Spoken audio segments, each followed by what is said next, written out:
দক্ষিণ দমদম পুরসভার 18 নম্বর ওয়ার্ডের তৃণমূল কাউন্সিলর সঞ্জয় দাসের অস্বাভাবিক মৃত্যুর ঘটনা।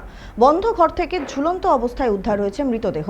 এরপর খবর দেওয়া হয় নাগেরবাজার থানায়। পুলিশ এসে দেহটিকে উদ্ধার করে আইএলএস হাসপাতালে নিয়ে যায়। তবে কী কারণে এই ঘটনাটি ঘটেছে তা স্পষ্ট নয়। জানা গিয়েছে স্বাস্থ্য বিভাগের গুরুত্বপূর্ণ পদে ছিলেন তিনি। এই মুহূর্তের যে খবরের দিকে আমরা নজর রাখছি, দক্ষিণ দমদম পুরসভার 18 নম্বর ওয়ার্ডের তৃণমূল কাউন্সিলর সঞ্জয় দাসের অস্বাভাবিক মৃত্যুর ঘটনা। বন্ধ ঘর থেকে ঝুলন্ত অবস্থায় উদ্ধার হয়েছে তার মৃতদেহ। এরপর খবর দেওয়া হয়েছে নাগেরবাজার থানায়। পুলিশ এসে দেহটিকে উদ্ধার করে আইএলএস হাসপাতালে নিয়ে যায়। তবে কী কারণে এই ঘটনাটি ঘটেছে তা এখনো পর্যন্ত স্পষ্ট নয়। জানা গিয়েছে স্বাস্থ্য বিভাগের গুরুত্বপূর্ণ পদে ছিলেন সঞ্জয় দাস।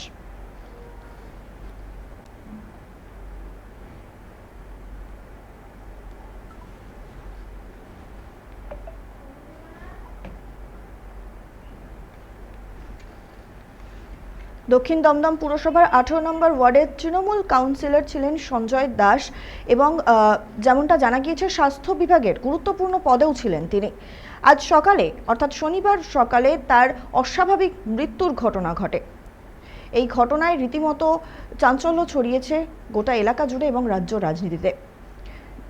বন্ধ ঘর থেকে ঝুলন্ত অবস্থায় উদ্ধার হয়েছে তার মৃতদেহ। এরপর খবর দেওয়া হয় নাগেরবাজার থানায়। পুলিশ এসে দেহটিকে উদ্ধার করে আইএলএস হাসপাতালে নিয়ে যায়। তবে কী কারণে এমন ঘটনা ঘটলো তা এখনো পর্যন্ত স্পষ্ট নয়। এ বিষয়ে কথা বলবো। আমাদের সঙ্গে টেলিফোন লাইনে রয়েছে আমাদের প্রতিনিধি সৌভিক সান্যাল। সৌভিক, তৃণমূল কাউন্সিলর সঞ্জয় দাসের অস্বাভাবিক মৃত্যুর ঘটনা কিভাবে ঘটলো, এই ঘটনা কি জানতে পারছো? তৃণমূল কাউন্সিলর রহস্য মৃত্যু, গ্রেপ্তারি ভয় চরম সিদ্ধান্ত। দক্ষিণ দমদম পুরসভার কাউন্সিলর সঞ্জয় দাস ব্যারাকপুর সাংগঠনিক জেলার দায়িত্বে থাকা দেবরাজের চক্রবর্তী অত্যন্ত ঘনিষ্ঠ বলে জানা গিয়েছে। স্থানীয় সূত্রে খবর, বেশ কয়েকদিন ধরে মানসিক অবসাদে ভুগছিলেন তিনি। পাশাপাশি তোমায় জানিয়ে রাখি, দক্ষিণ দমদম পুরসভার যে কাউন্সিলর সঞ্জয় দাস, তার এই মৃত্যুকে ঘিরে কিন্তু রীতিমতো চাঞ্চল্য ছড়িয়েছে গোটা এলাকা জুড়ে।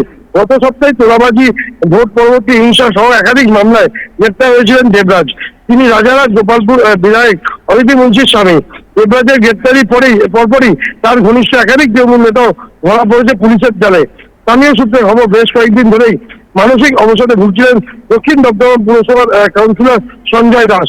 আচমকা শনিবার সকালে তার ঘর থেকে দেহ উদ্ধার হয়। এই দেহ উদ্ধারকে ঘিরে রীতিমতো দানা বেঁধেছে রহস্য। তাহলে গ্রেপ্তারি ভয় এমন চরম সিদ্ধান্ত করতে হলেন এই নেতা, সেই সব বিষয় কিন্তু খতিয়ে দেখছে নাগেরবাজার থানা পুলিশ। পাশাপাশি তোমায় জানিয়ে রাখি যে তাকে ইতিমধ্যেই দেহ নিয়ে যাওয়া হয়েছে ময়না তদন্তের জন্য। ময়না তদন্তের পরেই কিন্তু তাকে কিন্তু বোঝা যাবে কিভাবে মৃত্যু হয়েছে, সুইসাইড নাকি অন্য কোনো রহস্য মৃত্যু, সেই সব বিষয় কিন্তু খতিয়ে দেখবে নাগেরবাজার থানা পুলিশ। ধন্যবাদ সৌভিক সঙ্গে থাকার জন্য। দক্ষিণ দমদম পুরসভার 18 নম্বর ওয়ার্ডের তৃণমূল কাউন্সিলর সঞ্জয় দাসের অস্বাভাবিক মৃত্যুর ঘটনা। বন্ধ ঘর থেকে ঝুলন্ত অবস্থায় উদ্ধার হয়েছে মৃতদেহ। এরপর খবর দেওয়া হয় নাগেরবাজার থানায়।